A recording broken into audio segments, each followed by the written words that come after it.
가장 재미있게 보았던 드라마가 바로 저는 미스터 선샤인이라는 드라마입니다. 인생 드라마라고 하죠.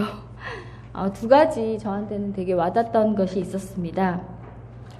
조선말 일제강점기에 저에게 애국심과 역사의식을 고취시켜주는 아주 감동적인 드라마였습니다. 제가 그때 한참 고민했던 적이 있었거든요. 제가 사역자로 하루하루 살아가면서 늘 갈등할 때가 있었습니다. 정말 내가 가는 이 길이 맞는 걸까? 또 하나님께서 나를 사용하실 계획은 있으신 걸까?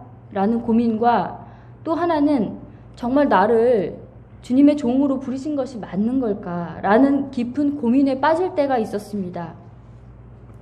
저 개인적으로 이 땅을 살아가는 하늘나라의 시민으로 살아가야 할 방향성을 제시해 주었습니다. 여자 주인공이 유진 초이 이병헌 씨죠.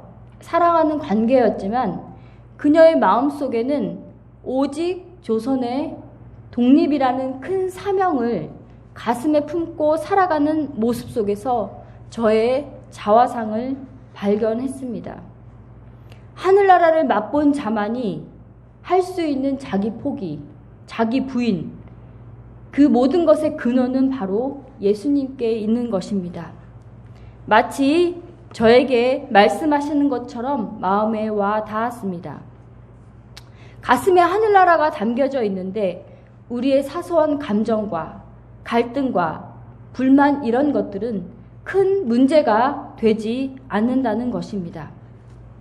우리에게 명확한 비전이 있기에 우리의 삶을 쓸데없는데 허비하지 않는다는 것입니다.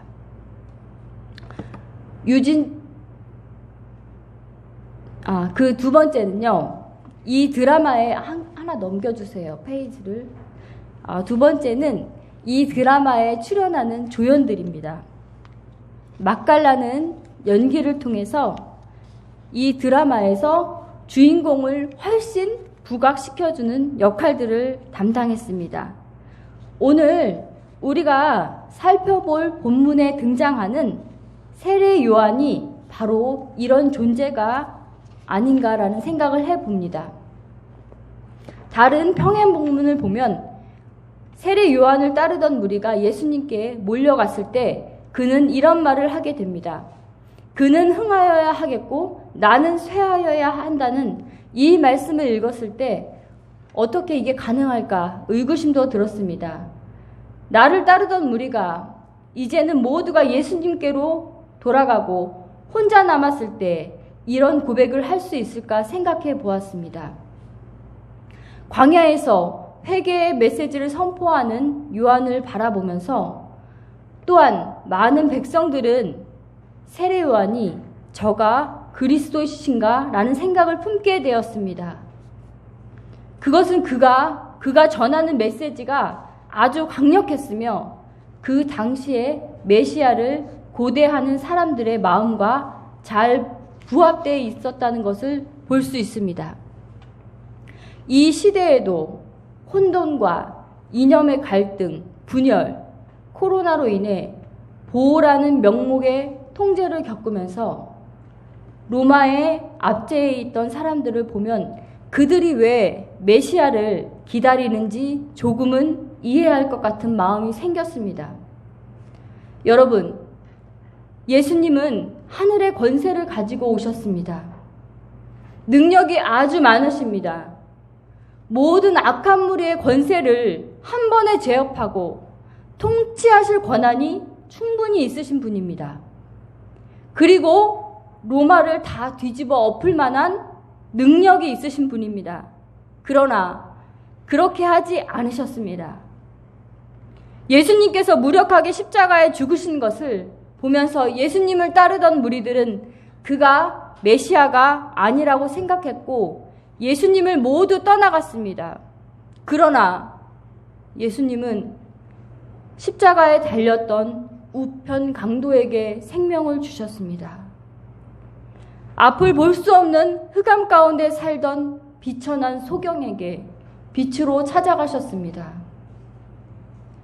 열두에 소망 없이 살아가는 한 여인의 절규를 통해서 그녀의 손짓을 받으심으로 그를 구원하여 주셨습니다.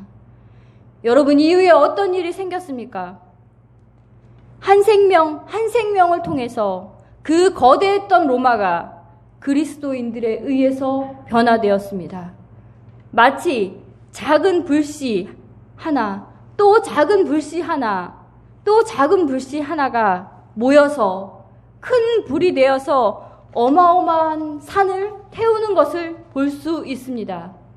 이것이 바로 예수님께서 한 영혼을 구원하기 위해서 이 땅에 오신 목적입니다. 세례 요한은 자신을 따르는 무리를 보면서 어떤 마음을 가졌을까요? 그 인기를 보면서 자신을 높이고 싶은 마음이 생기지 않았을까요? 라는 생각을 해봅니다. 그러나 세례 요한은 정확한 자신의 정체성을 지니고 있었습니다. 광야에서 외치는 소리이며 예수님에 비하면 자신은 아무것도 아니라는 생각을 가지고 외치게 되었습니다. 나는 물 세례를 주지만 내 뒤에 오시는 예수님은 성령과 불로 세례를 준다고 선포하였습니다. 능력이 많으신 이가 오시는데 나는 그의 신발끈을 풀 만한 존재도 못 된다는 고백을 합니다. 여러분, 이 당시 신발끈은 노예가 담당하는 일이었습니다. 노예는 주인이 밖에서 돌아오면 신발끈을 풀어주고 외출 시에는 신발을 가져다 주는 일을 했습니다. 그리고 또한 물고기 밥이 되어도 아무 말을 할 수 없는 존재였습니다. 바로 세례 요한은 자신이 누구인지 정확히 인식하고 있었으며 예수님에 대해 자신은 정말 천한 존재임을 공개적으로 고백한 것입니다. 세례 요한을 통해서 우리가 배울 점은 무엇입니까? 여러분, 누가 관심을 받아야 하는 것입니까? 바로 예수님입니다. 우리의 역할은 달을 가리키는 역할입니다. 우리의 전도나 섬김이나 봉사, 이 모든 것의 끝은 예수님을 향해야 합니다.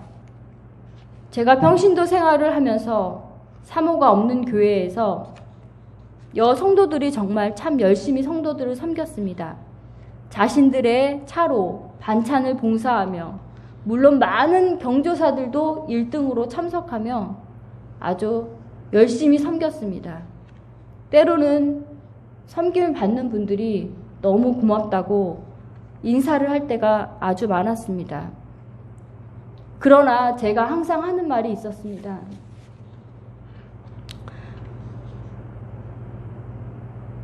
그 말씀은 감사하지만 저를 보지 마세요.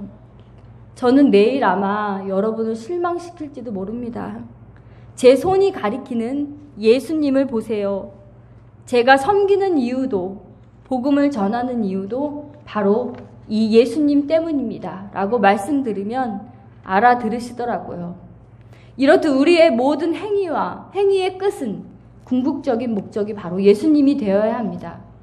많은 사람의 기대와 소망에도 불구하고 자신은 누구인지 정확하게 알고 선포하였습니다. 이제 세례 요한의 모든 사역의 정점의 끝에서 세례 요한은 헤롯 안티파스의 폐륜적인 삶을 비판하다가 옥에 갇히게 됩니다. 이제 장면이 바뀌어서 예수님의 세례 장면으로 모든 시선이 바뀌게 됩니다. 여러분, 예수님은 세례를 통해서 공생의 첫 걸음을 내디드셨습니다.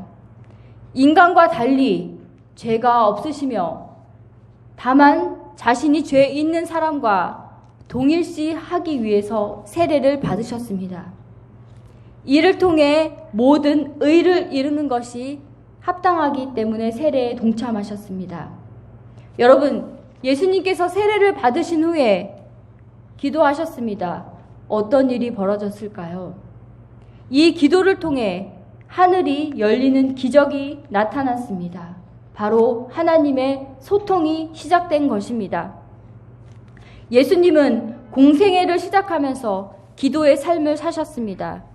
기도하는 삶이었으며 기도가 모든 삶의 시작점, 마침점이었습니다. 매일의 기도를 시작하여서 기도로 마치는 예수님을 볼 수 있습니다. 이 기도를 통해 바로 하늘이 열리는 기적이 나타났습니다. 우리의 삶에도 하늘의 문이 닫힌 것 같은 순간을 맞이할 때가 있을 겁니다.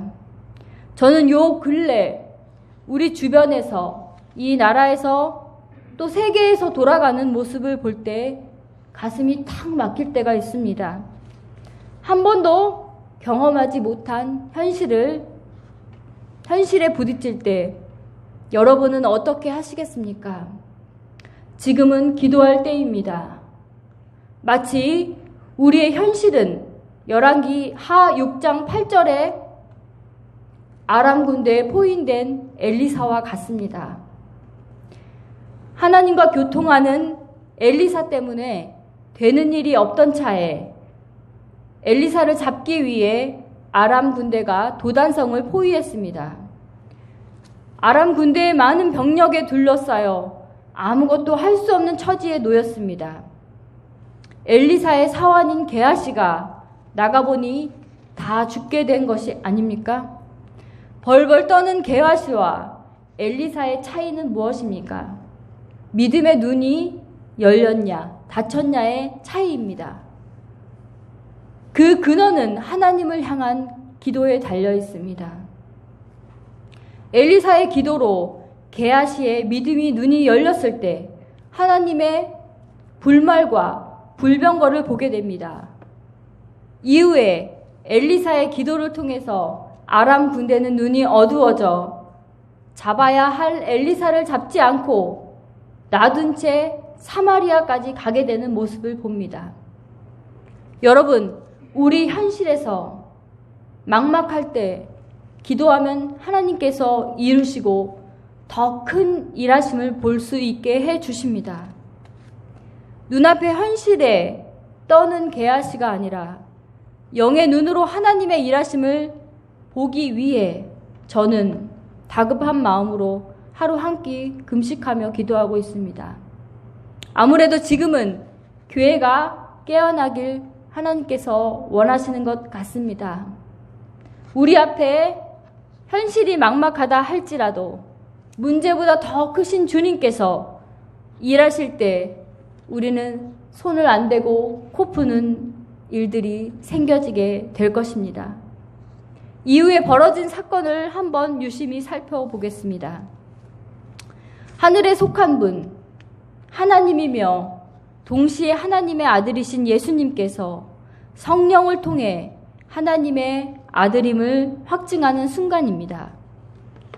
400년 동안 닫혀있던 하늘의 계시가 이 이스라엘 땅에 하늘이 열리고 성령의 비둘기 같은 형체로 예수님 위에 내렸습니다. 많은 동물 중에 비둘기로 묘사한 이유는 여러분도 다 아시겠지만 노아 시대에 홍수가 끝났을 때 비둘기를 보내서 땅이 말랐는지를 확인했던 것으로 다 아실 겁니다. 비둘기가 노아를 도와 기쁜 소식을 전하는 역할로 예수님의 사역을 돕는 자로 성령님을 묘사한 것입니다. 그리고 성부 하나님의 음성을 통해서 너는 내 사랑하는 아들이다.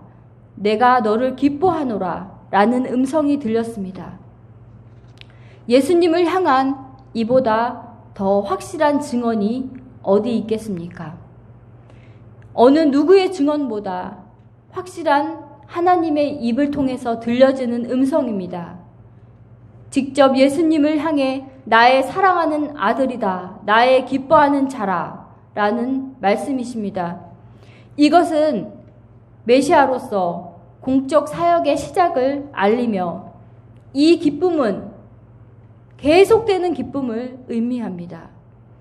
바로 예수님의 사역이 하나님이 기뻐하시는 이름을 밝히는 것입니다. 제가 이것을 가지고 예화를 찾다가 예화를 찾지 못해 제 비유가 마땅할지 모르겠습니다. 예를 든다면 삼성 이재용 회장님을 지금 많이 알고 계실 겁니다. 근데 많은 사람이 알지 못했을 때 이건희 회장님의 입술을 통해서 쟤는 내가 신임하는 나의 아들이다. 하나뿐인 아들이야. 라고 말한다면 예수님을 향해서 더욱 확실한 아버지의 증거가 아니겠습니까? 그의 종에게 성령을 부어주시겠다고 이사야서에서 42장 1절에서 예언을 성취하는 말씀도 있습니다. 하나님은 많은 선지자를 통해서 하나님의 뜻을 선포하는 나팔수로 사용하셨습니다. 이사야서 선지자를 통해서 고난받는 종, 바로 그리스도에 대해서도 기록하였습니다. 여러분, 이 증언은 지금까지 계속 이어집니다. 예수님의 사역을 통해서 나타나고 있습니다. 예수님께서 성령을 받으시고 나서 마귀에게 시험을 받으신 후에 회당에서 취임 설교를 하셨습니다. 누가복음 4장 18절은 주의 성령이 내게 임하셨으니 이는 가난한 자에게 복음을 전하게 하시려고 내게 기름을 부으시고 나를 보내사 포로된 자에게 자유를, 눈먼 자에게 다시 보게 함을 전파하며 눌린 자를 자유롭게 하며 주의 은혜의 해를 전파하게 하려 하심이라 라고 말씀하십니다. 예수님께 성령이 임한 것은 가난한 사람에게 복음을 전하게 하려고 하는 것이며 묶여있는 자들, 각종 질병에 매인 자들에게 자유를 선포하기 위함입니다. 예수님의 구체적인 사역을 볼 때 가르치시고 병 고치시고 귀신들을 내어 쫓으시는 사역을 통해서 하나님의 아들이심을 드러내셨습니다. 여러분, 성령을 부어주신 것은 우리 개인의 행복을 위해 성령을 부어주신 것이 아닙니다. 복음을 통한 자유와 생명을 다른 사람들에게 나누어 주기 위해서입니다. 예수님께서 이 땅의 모든 사역을 마치시고 부활하시기 전에 제자들에게 예루살렘을 떠나지 말고 아버지께서 약속하신 것을 기다리라고 말씀하셨습니다. 그들은 때가 찰 때까지 기도하며 기다렸습니다. 마침내 오순절에 마가 다락방에 모인 120문도에게 성령이 부어졌습니다. 사도행전 1장 8절은 오직 성령이 너희에게 임하시면 너희가 권능을 받고 예루살렘과 온 유대와 사마리아와 땅끝까지 이르러 내 증인이 되리라 하시리라 라고 말씀하시면서 예수님은 제자들이 보는 그곳에서 하늘로 올라가셨습니다. 다락방에 모여 기도하던 사람들에게 성령이 부어지면서 그들은 각기 여러 곳으로 흩어져 예수님께서 그리스도이신 것을 증언하는 증거자가 되었습니다. 그리고 이들에게 부여된 증인의 사명은 교회를 통해 지금 이 땅에 사는 우리에게 이어지고 있습니다. 지금 이 시간 우리 각 사람에게 성령을 부어주셔서 그 증인의 사명을 감당하고자 하나님은 원하시는 것입니다. 말씀을 정리하겠습니다. 우리는 우편 강도였습니다. 우리는 앞을 못 보던 소경과 같은 자였습니다. 12의 혈루증을 앓는 여인과 같았습니다. 예수님께서 우리에게 오셔서 생명을 주시고 성령을 부어주셨습니다. 우리의 유익과 행복만을 위해 내주하신 것이 아닙니다. 이 땅이 끝나기까지 복음 증거의 사명, 우리가 바른 이 땅에 딛고 살지만 우리는 하늘의 시민이며 우리는 하늘의 하나님의 나라를 확증하는 사명이 우리에게 있습니다. 아까 말씀드린 그 미스터 선샤인의 여자 주인공이 했던 명대사가 있습니다. 한번 들어보시겠습니까? 나도 꽃으로 살고 싶소. 다만 나는 불꽃이요. 라는 이 대사가 저는 참 마음에 와닿습니다. 우리는 평범한 인생을 지금 살아가고 있습니다. 이 땅에 발을 딛고 살고 있습니다. 그러나 우리가 우리 안에 불을 가진, 성령을 가진 예수님의 증인과 증거자로서 어찌 우리가 그냥 꽃으로만 살 수 있겠습니까? 이 땅이 끝나기까지 복음 증거의 사명, 예수 그리스도가 구원자라는 그 증언은 아마 끝나지 않을 것입니다. 그래서 우리에게 그 증거의 사명을 하나님은 위임하신 것입니다. 기도하시겠습니다.